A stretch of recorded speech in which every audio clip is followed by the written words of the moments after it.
On rentre du Congo et on va partir, je ne sais pas où.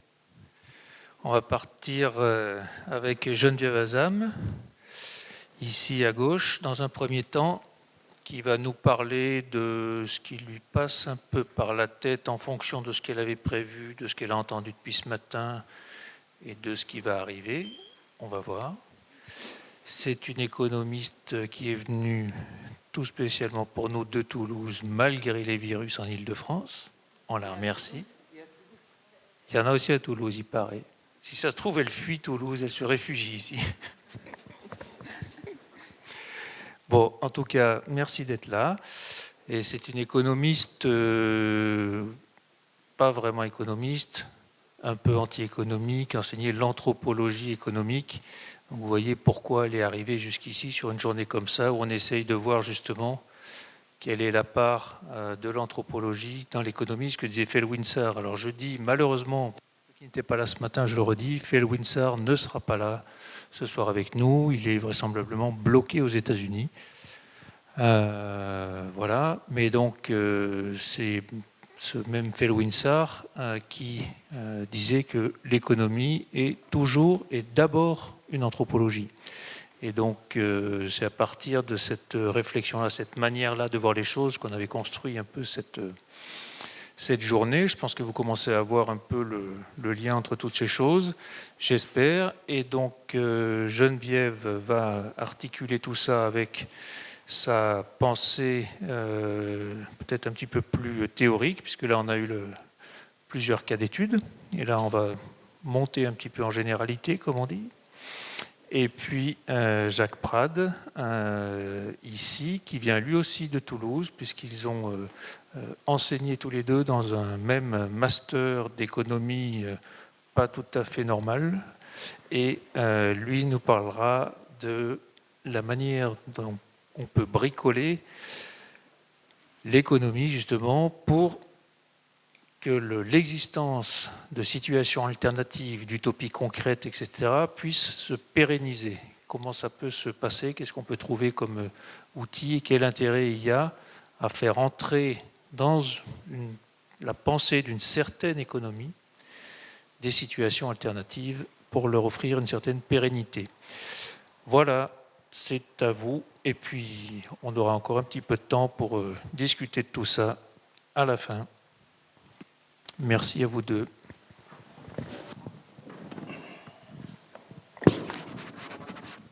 Merci Christophe, merci pour cette invitation et merci à nous toutes et tous pour cette journée. C'est vrai que j'avais prévu quelque chose et que après ce que j'ai entendu ce matin, les questions qui étaient posées, les questions que je me pose aussi, après avoir vu le film, je vais aussi bricoler un petit peu par rapport à ce que j'avais prévu. Donc j'espère que ce sera fluide parce que finalement, bon, c'est vrai que je vais entrer dans quelque chose d'un peu plus théorique, mais j'ai mesuré, c'est intéressant, aussi l'inadaptation par rapport à ce qui était engagé ce matin comme discussion et à mon sens, ce que le film a poursuivi et ce que, à mon sens, nous devons poursuivre pour avoir une chance de pérenniser justement ces utopies concrètes. Alors c'est vrai que je suis économiste, en tout cas au départ. Nous avions un master qu'on a appelé, parce qu'il fallait l'appeler comme, enfin, il fallait trouver un nom qui corresponde à des lignes académiques, qui s'appelait Master d'économie sociale et solidaire.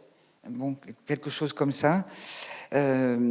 Encore une fois, c'était une couverture académique par rapport à ce que nous avons essayé de faire. En tout cas, pour ma part, l'inquiétude que j'ai aujourd'hui par rapport à la pérennisation des alternatives, la pérennisation de ces utopies concrètes, ça ne porte pas sur la pérennisation, ça porte sur quelle pérennisation?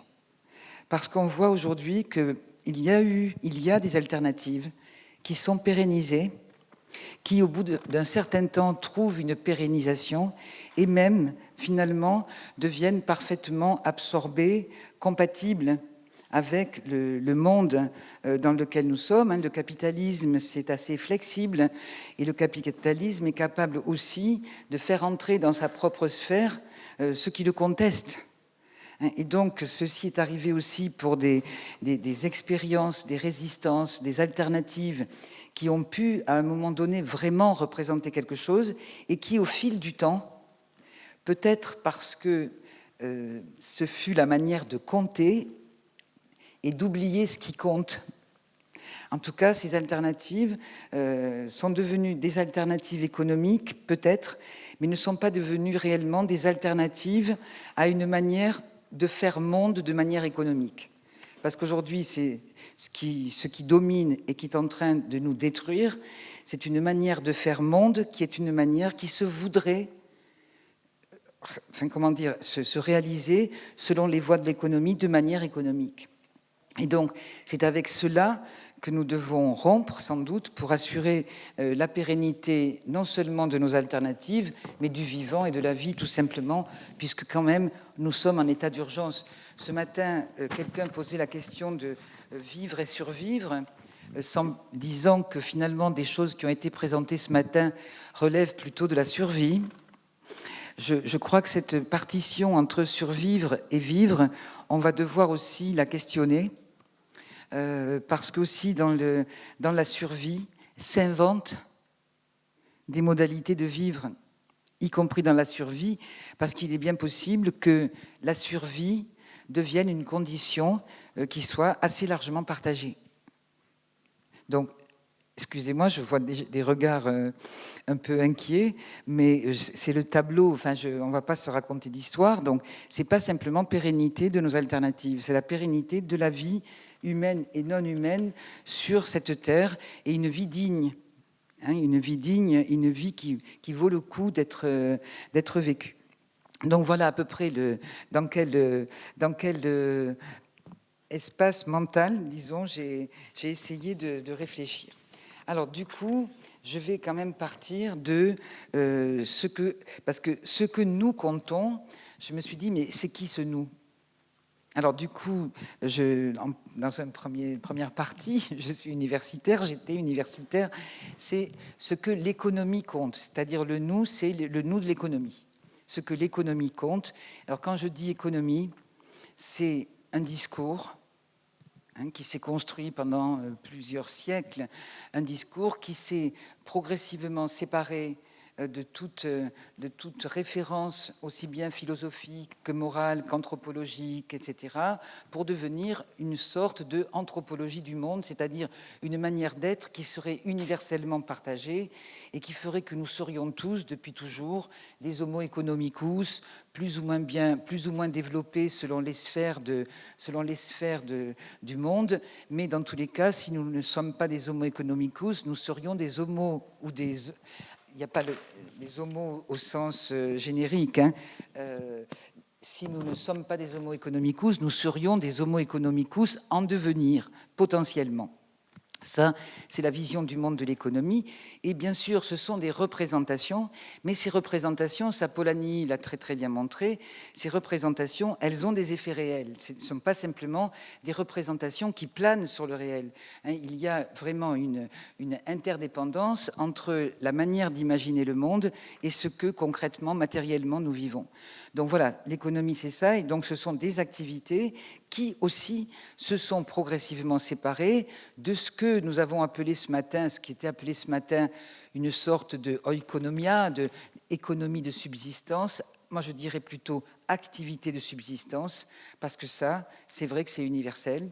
Toutes les sociétés ont eu à répondre à la question de comment on se nourrit, comment on se loge, comment collectivement. Donc ça, c'est quelque chose qui est universel.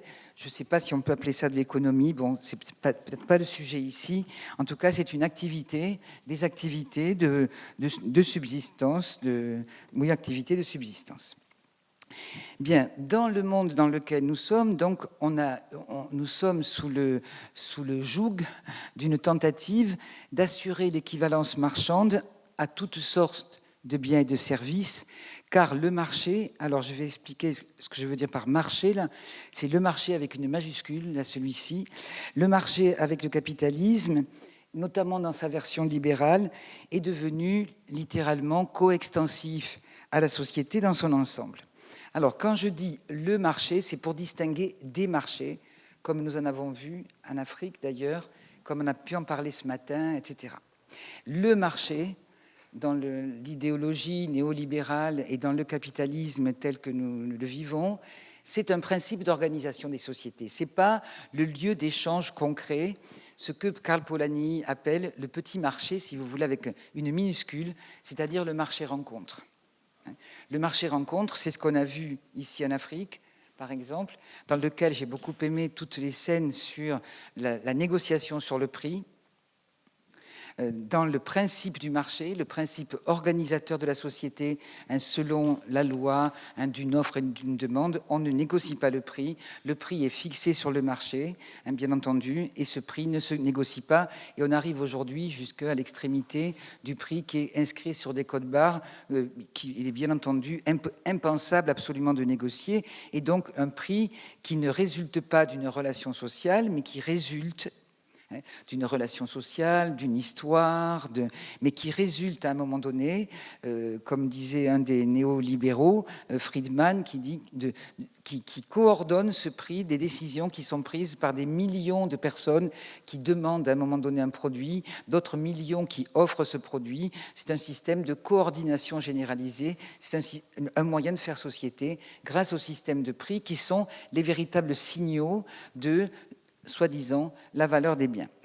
Donc ça, c'est le marché, et je crois que c'est ça que que nous contestons, dans le sens où ce marché vide les sociétés, il désanime les sociétés, et je ne vais pas énormément le développer, mais de la même façon que ce marché désanime les sociétés, semble être extérieur à tout rapport social, à tout rapport historique, à tout rapport politique. D'ailleurs, c'est ainsi que les néolibéraux le présentent. Le marché est extraordinaire parce qu'il est neutre, il est facteur de pacification sociale.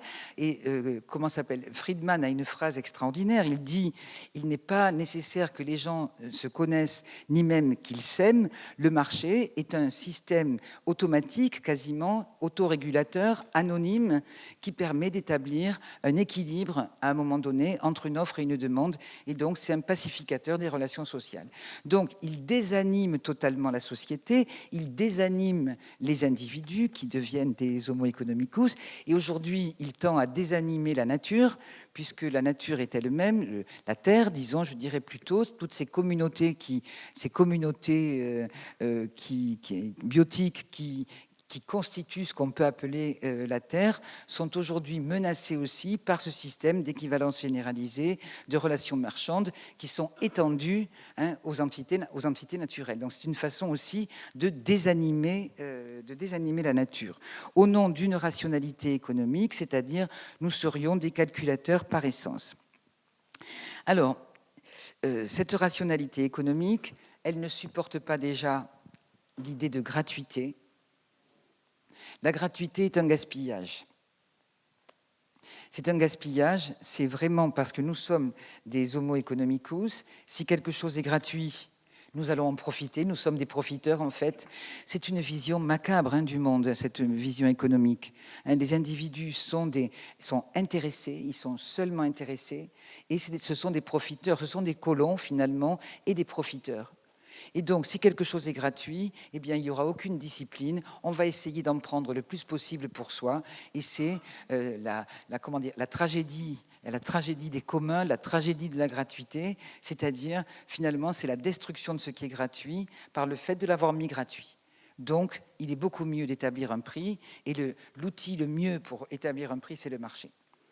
Mais ce qui est combattu aussi par le marché, et par l'économie au sens crématistique du terme, au sens d'une activité dont le seul but est la production de valeurs marchandes, de l'accumulation, etc. Ce qui est combattu, c'est la gratuité dans un autre sens, c'est-à-dire l'acte gratuit, l'acte non finalisé, qui n'a pas une utilité immédiate, qui n'est pas finalisé, qui n'est pas prévisible. Et l'économie a horreur de l'imprévisibilité, de l'incertitude. Ça s'appelle le risque. Et donc aujourd'hui, on a tous les modèles qu'on peut imaginer sur la gestion des risques, la prévision du risque. On ne parle pas de menaces en économie, on ne parle pas de catastrophe, on parle de risque et on calcule le risque. On fait un calcul économique du risque pour savoir si ça vaut le coup de prendre ce risque-là ou pas en fonction des bénéfices attendus et des coûts engagés. Bien. Et donc, cette gratuité dans le sens-là, c'est-à-dire l'acte gratuit, quelque chose que je fais gratuitement, qui n'a pas de finalité a priori, que je peux faire spontanément, c'est aussi la spontanéité, quelque chose que je peux faire aussi avec l'émotion. Tout ceci on ne peut pas le faire rentrer dans les modèles économiques. Donc, dans la pensée du marché, ce marché autorégulateur, la gratuité ne peut pas entrer, mais dans les deux sens de gratuité. C'est gratuit, le gratuit, c'est on le gaspille, et le gratuit, c'est le risque. Et il faut réduire les risques. Donc, il faut réduire le gratuit à tout prix.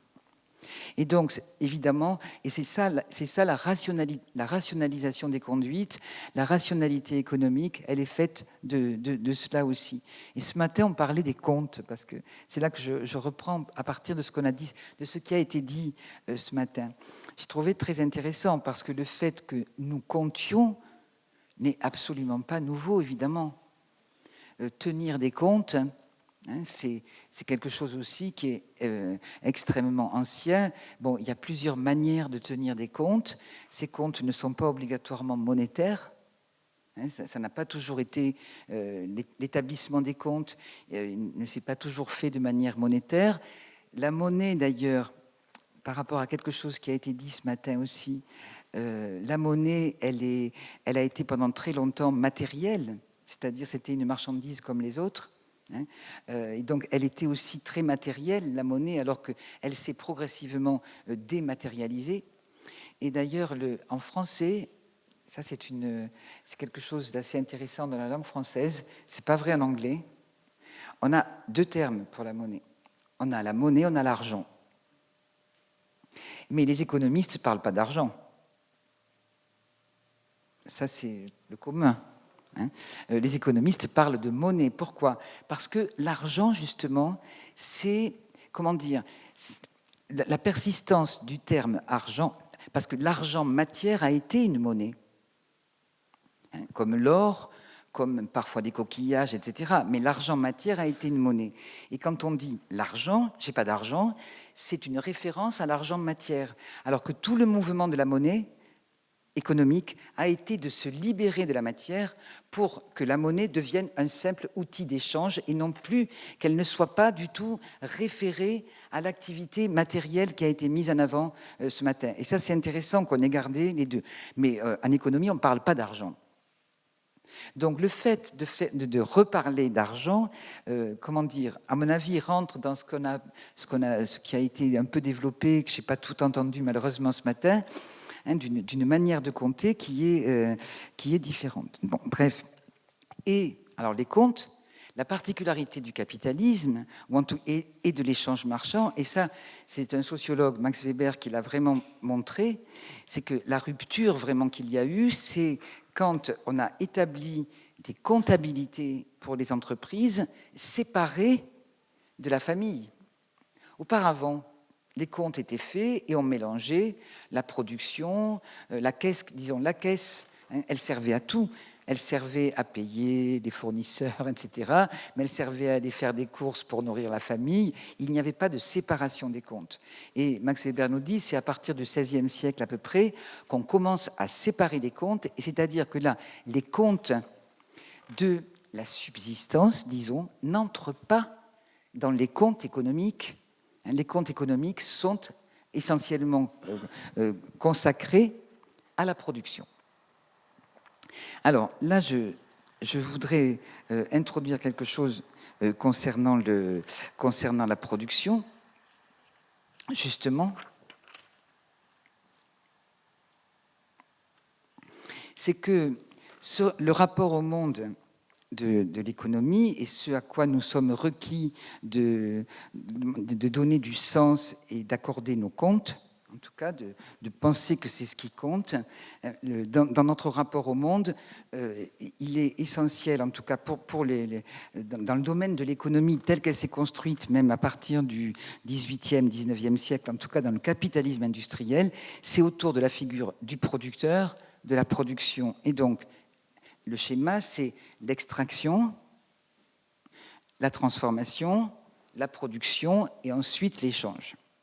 Et les rapports de production, la figure du producteur, y compris la figure du prolétaire, tient à cette représentation d'un monde dans lequel l'acte essentiel, c'est l'acte de produire.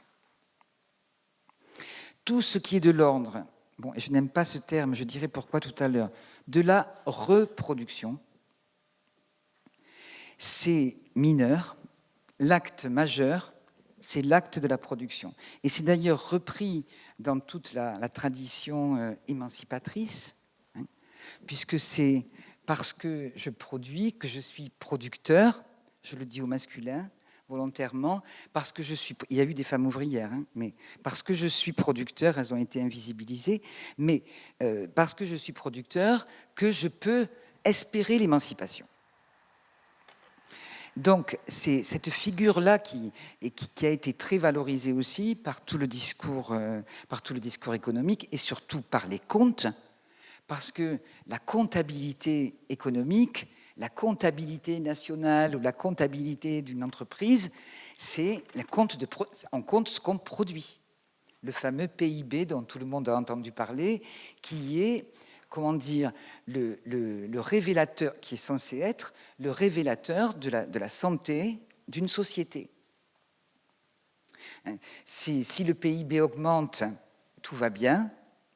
Si le PIB stagne, ça va, on pense que ça va mal. Alors s'il régresse, bien entendu, c'est une grande régression. Et donc là, toute cette activité de compter, de comptabilité, ça a été essentiellement autour de la production, si bien que beaucoup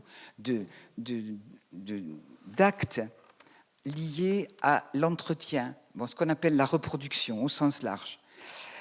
J'aime pas ce terme parce qu'il renvoie strictement au biologique et je trouve que c'est appauvrissant. Mais bon, peu importe.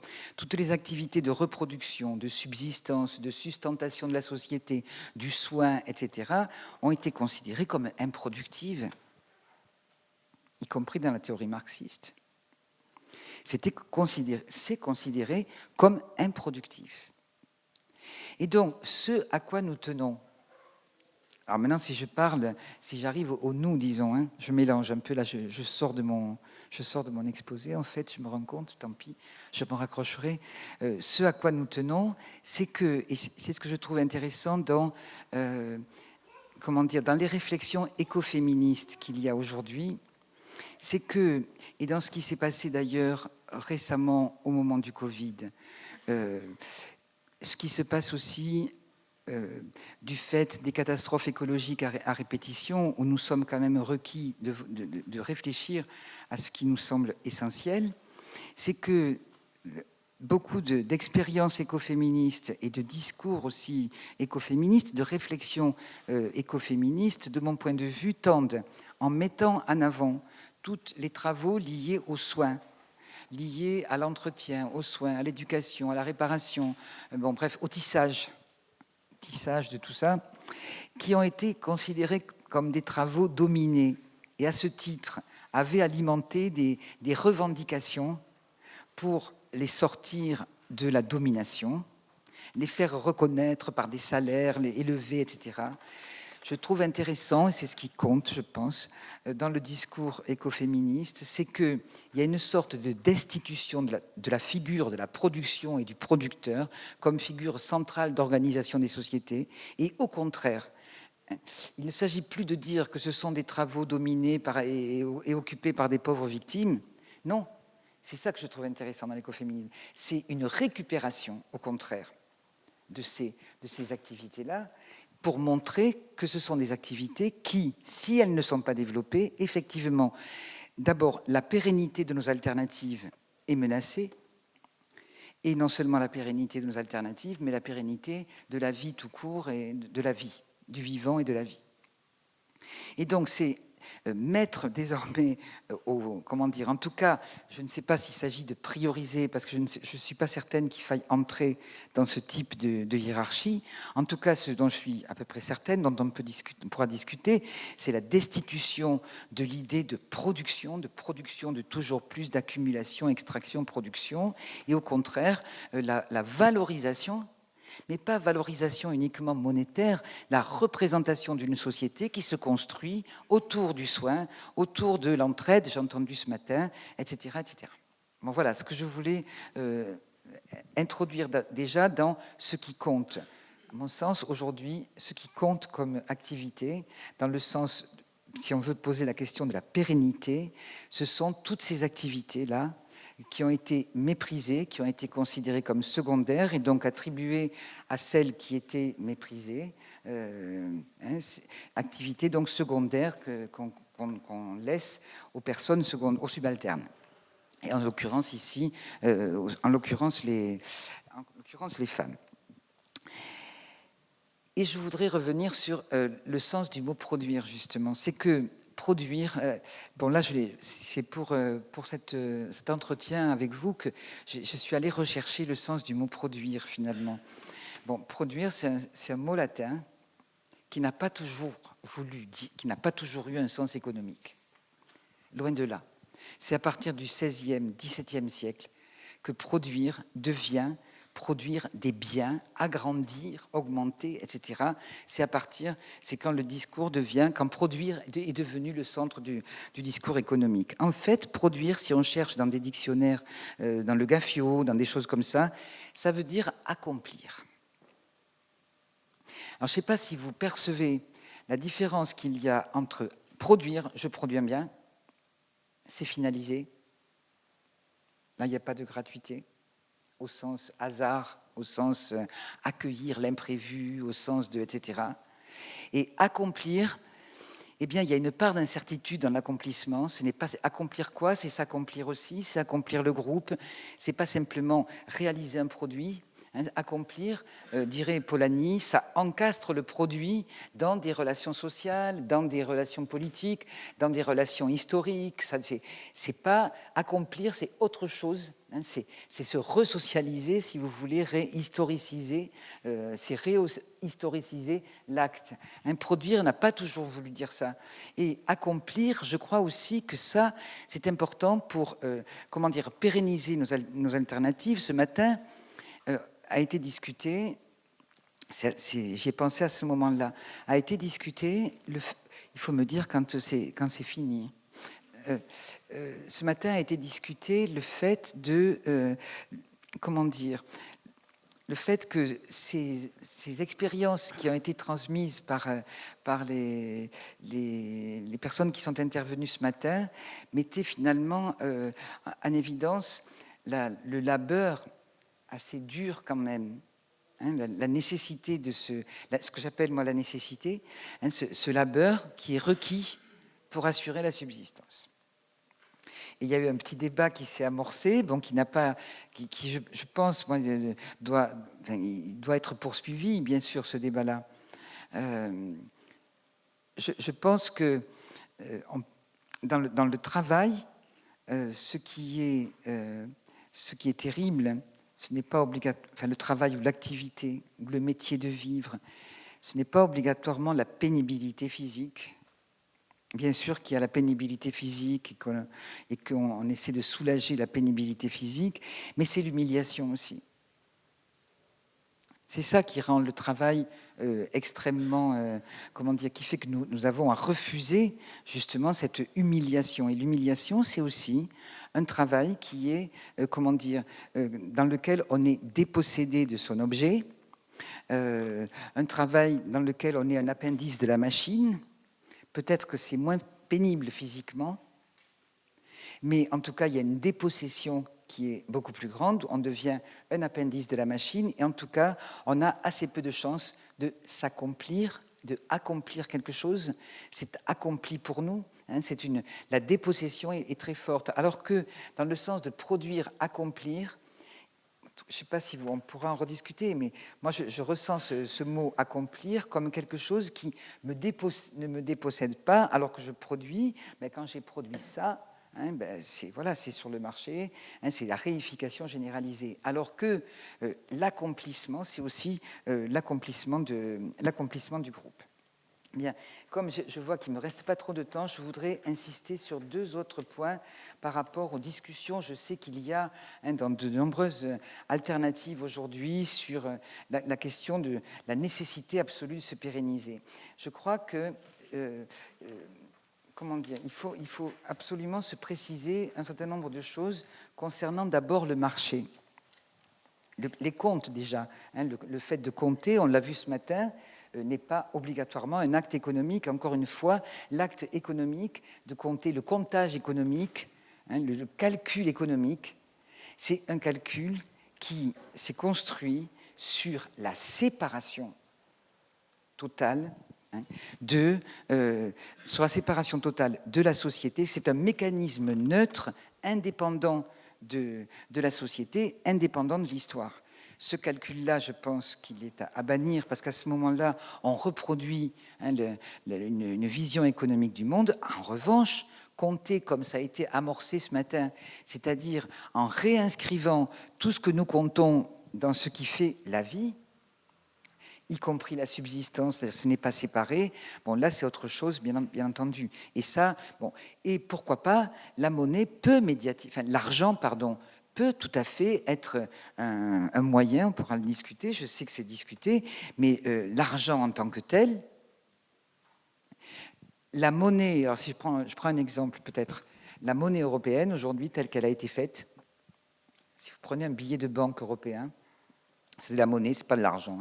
Pour les économistes, il y a eu des débats sur qu'est-ce qu'on met sur la monnaie. Il y a toujours, sur les billets de banque, il y a toujours eu une représentation, soit, alors ce sont généralement des grands hommes, soit en tout cas des choses qui se réfèrent à l'histoire, se réfèrent à une société, se réfèrent à des représentations, à des mythes, etc., qui font société.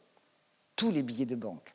Si on prend le dollar, alors là, c'est vraiment, lui, il est en plus, il y a l'aspect religieux, justement, sur le dollar. Bien. La discussion qu'il y a eu sur, mais qu'allons-nous choisir au niveau des billets européens? Vous les regarderez, si vous n'avez pas regardé, il n'y a rien. Le billet européen, c'est purement abstrait. Généralement, ce sont des ponts qui relient, ça relie.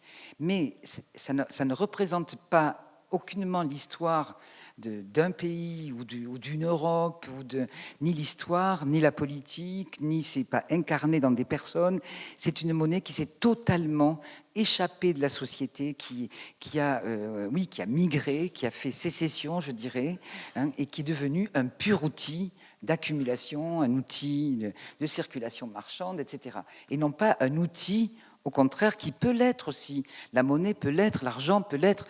Il y a les expériences des monnaies locales, par exemple, des monnaies sociales, des monnaies locales qui permettent d'activer un échange social local avec des circuits courts.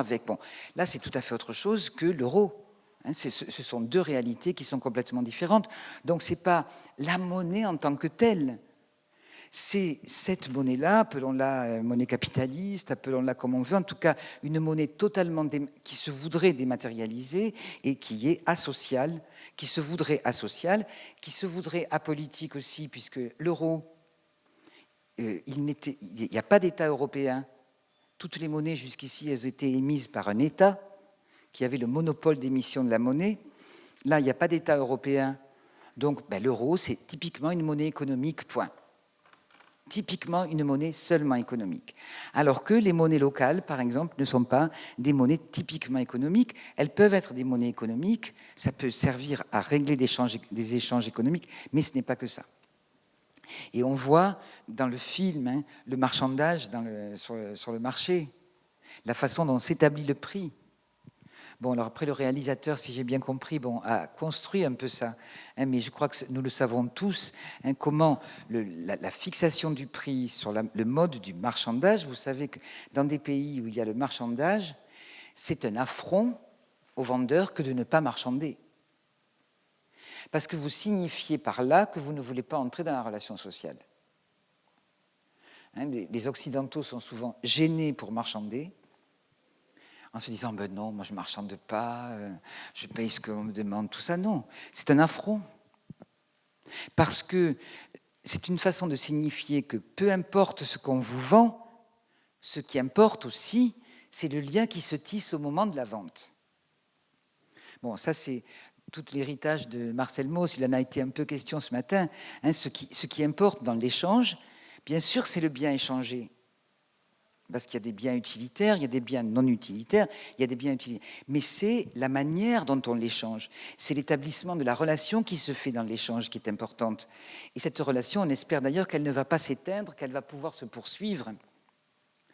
Et c'est ça qui, selon Mauss et d'autres, qui est vraiment le ciment de la société. Alors, je vais revenir donc à mon histoire de compte. Donc, il ne s'agit pas de dire qu'on ne peut pas compter, qu'on ne peut pas faire de comptabilité, etc. De la même façon, sur le marché, alors après ça, on peut en discuter. Hein. Ce que nous contestons, je pense, c'est le marché comme système d'organisation des sociétés, système de calcul, etc. En revanche, ce que Polanyi appelait les marchés rencontres, ben je ne sais pas, hein, les marchés de plein vent où nous allons acheter les produits dans les circuits courts, les produits qui sont qu'on peut trouver, que des producteurs locaux viennent échanger sur les marchés, c'est pas la même chose qu'une bourse, par exemple. Ça s'appelle un marché aussi. Hein. C'est pas tout à fait la même chose. Donc là aussi, il y a des relations de type marchande qui, dès lors qu'elles sont construites non pas sur simplement une économie marchande, mais sur une manière de faire société. Quand vous achetez des carottes à un producteur local, c'est une relation marchande. Bon. Sauf que c'est le cheminement que vous avez fait, vous êtes allé l'acheter à un producteur local, vous achetez à celui-là parce que, par exemple, il est bio, parce que vraiment il est local alors que celui d'à côté, c'est pas sûr, bon, etc., etc. C'est-à-dire que mais même l'acte d'achat, l'acte de compter, fait intervenir d'autres choses que des données économiques. Ça peut être des données écologiques, des données sociales, politiques, etc. Donc c'est pas les marchés hein, qui aujourd'hui nous posent problème. Et d'ailleurs, beaucoup d'expériences alternatives qui ont une activité d'accomplissement, je dirais, qui accomplissent plein de choses et qui donc ont des choses à vendre, le vendent sur des marchés. Hein, c'est une activité marchande et qui n'est pas en tant que telle le diable. Ben, pas du tout. Dernier point que je voudrais dire, c'est la question. Non, 2 points, pardon. C'est la question du prix. Bon, on pourra en rediscuter. On voit un petit peu comment s'établit le prix. Comment il est piégé d'ailleurs dans le film, hein, parce que progressivement on voit à quel point le prix baisse à mesure que la journée passe, le prix baisse et lui-même il est obligé de baisser les enchères hein, parce que bon, mais ce qui avait été développé avant toute la pensée marchande, etc., c'était au Moyen-Âge, c'était la notion du juste prix. Alors, le juste prix, c'est quoi? C'est pas le juste prix. Il y avait un jeu de la télé où c'était le juste prix, c'est payer le moins possible, hein, je crois. C'est payer au plus juste. C'est pas ça le juste prix, c'est le prix qui se réfère à la justice. C'est-à-dire un prix qui permette à la fois au producteur d'être rémunéré, producteur, à l'accomplisseur, je ne sais pas comment on peut dire, qui permettent d'être payé correctement pour son travail, et à celui qui achète également d'être satisfait de pouvoir acquérir un bien tout en payant correctement le produit. Et donc la question du juste prix, c'est-à-dire d'un prix qui est orienté par la justice, là on n'est plus dans le prix économique. C'est pour ça que le prix en soi n'est pas non plus l'enfer et l'enfer à notre porte. La question c'est comment se détermine le prix? Qu'est-ce qui va intervenir dans le prix? Et là, bon, ça a été dévoyé, ça fait partie des expériences qui ont été dévoyées. Nous, on a assisté à l'émergence, disons, de ce qu'on a appelé le commerce solidaire. Hein, éthique et solidaire, vous devez voir avec... Bon, au départ, c'était très intéressant comme expérience, parce que c'était la première fois qu'on rediscutait du prix. Mais c'est quoi le prix? c'est pas le prix du marché, c'est pas le prix sur l'étiquette, c'est pas le code barre, c'est quoi le prix? Qu'est-ce qu'on fait intervenir dans un prix? Et comment s'établit le prix? Comment une communauté aussi peut s'emparer de la question du prix? Ça, ce sont des questions politiques fondamentales. Parce que c'est relatif à la valeur. Donc, encore une fois, le fait que quelque chose est un prix, ce n'est pas l'enfer, obligatoirement. Ce n'est pas obligatoirement un prix uniquement économique. C'est un prix qui fait intervenir toute une histoire aussi, une histoire, une écologie, une société, une communauté, un groupe, etc. Dernier point, c'est sur le don. Je n'aurai pas le temps. Ce matin, j'ai entendu souvent, je devais faire un truc sur la dette et je me rends compte que je n'ai pas fait sur la dette. Bon, c'est pas grave, mais un peu, quand j'ai parlé de l'échange. Mais le don, bon, si on emploie le terme don au sens commun du terme, je te donne ça, bon, bref, c'est le verbe donner. Bon, quand on parle du don au niveau de l'échange, du système du don, ce n'est pas l'entraide, ce n'est pas le don unilatéral, c'est un don unilatéral qui, effectivement, le plus souvent, oblige véritablement celui qui reçoit et qui n'oblige pas celui qui donne. Donc le don unilatéral, il est vraiment il crée des asymétries et donc des dépendances. Le don dont je voulais parler et de la dette, donc c'est dans la tradition, disons, de Marcel Mauss, mais après aussi, c'est quelque chose qui est de l'ordre de l'obligation de donner. C'est pas je donne si je veux, si je suis charitable, je vais donner. Non, ce sont des sociétés dans lesquelles il y avait obligation de donner, obligation de recevoir, obligation de rendre. C'est pas, encore une fois, ça c'est la version libérale du don, ou la version philanthropique du don. Si je veux, je donne en fonction du degré de ma générosité. Bon, on appelle ça du don, mais en tout cas, c'est pas le système du don dans lequel il y avait, pour faire société, il y a obligation du geste du don, obligation de recevoir, obligation de rendre. Alors, ce système-là, moi et je conclurai là-dessus, je suis tenté de le reprendre pour ce qui est de la nature. Moi, je dis plutôt la terre pour éviter les discussions sur la nature. Parce que je pense que justement, c'est parce qu'on a oublié cette relation de don c'est une des raisons, qu'aujourd'hui on est dans ce système de dévastation absolument totale. Le don, dans ce cas-là, relève de quelque chose que nous n'avons pas produit. Il y a des choses, et nous sommes en train de le réaliser, qui n'ont pas été produites par les humains. Il n'y a pas que de l'humain sur cette terre. On a beaucoup anthropisé la terre, certes. Notre marque, on l'a mise un peu partout, ça c'est sûr, et on la met de plus en plus partout, et de plus en plus profondément, et de plus en plus irréversiblement. Mais il y a toute une part que nous n'avons pas produite et qui nous échappe, qui nous est radicalement extérieure. Radicalement. Nous en faisons l'expérience, là. Et il faut que nous traversions véritablement cette expérience si on veut avoir quelque chance de la pérennité de nos alternatives et de nos vies aussi, puisque ça va avec. Et donc, je suis tenté d'appliquer un petit peu les principes du don maussien, c'est qu'il y a un don initial, où on peut faire comme si, parce que pour éviter les questions métaphysiques, etc., ou les questions de croyance, il y a eu un don initial où je fais comme si il y a un don initial, moi je préfère ça, je fais comme s'il y avait un don initial, quelque chose que je n'ai pas produit, que j'ai trouvé quand je suis arrivé, qui n'est pas de l'ordre des affaires humaines, que je suis obligé de recevoir. Et que précisément, c'est cette obligation de recevoir que nous avons oubliée. C'est-à-dire que nous avons recevoir un don, vous voyez très bien quand on vous fait un cadeau, recevoir un cadeau, un don, une forme de don, si on vous fait un cadeau, généralement, c'est très codifié le cadeau. Ça l'a été pendant très longtemps codifié. Un cadeau, il ne faut pas qu'il y ait le prix dessus. Parce que là, vous êtes dans l'échange économique. Alors qu'un cadeau, il faut qu'il soit emballé. C'est mieux. Vous ne donnez pas un cadeau comme ça, je te file ça, et on n'en parle plus. Il y a toute une mise en scène du cadeau. Il faut qu'il soit emballé le mieux possible.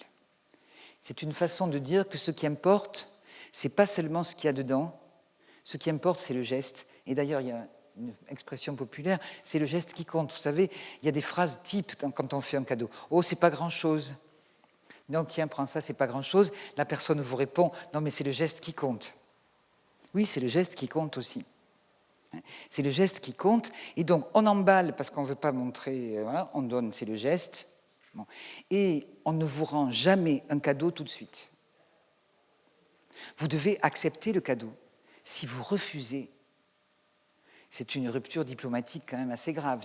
Si vous dites à quelqu'un, ben non, ton cadeau, j'en veux pas, la relation s'éteint pour un bon moment en général. Hein. Là, c'est assez rédhibitoire. Bon, et c'est la même chose entre communautés.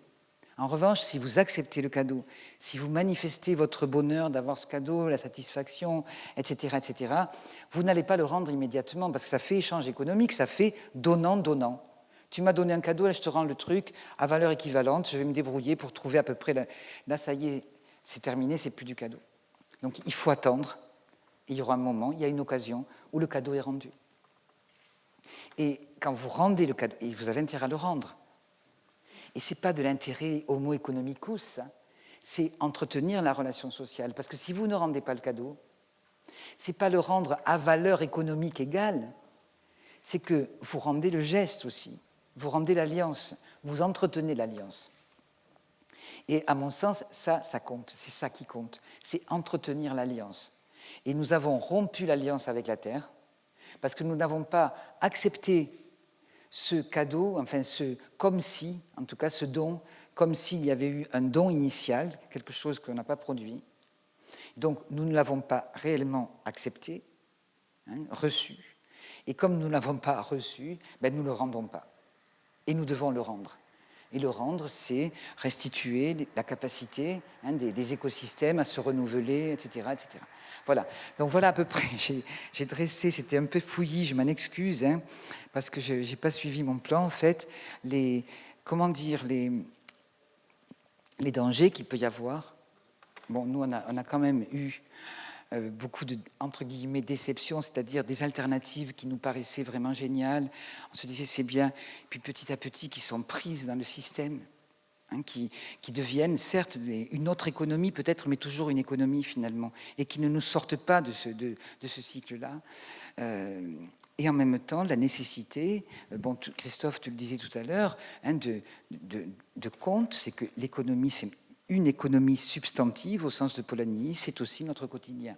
Alors moi, je ne l'appelle pas économie, je parle d'activité, je parle de... Parce que finalement, l'économie, ce n'est pas universel, même l'économie substantive, beaucoup de paysans, quand ils cultivent leur champ, quand ils ramassent le bois, etc., ils ne font pas de l'économie substantive. C'est de l'activité de subsistance, ils ne pensent pas même en termes d'économie substantive. Voilà, je vous remercie, j'ai terminé.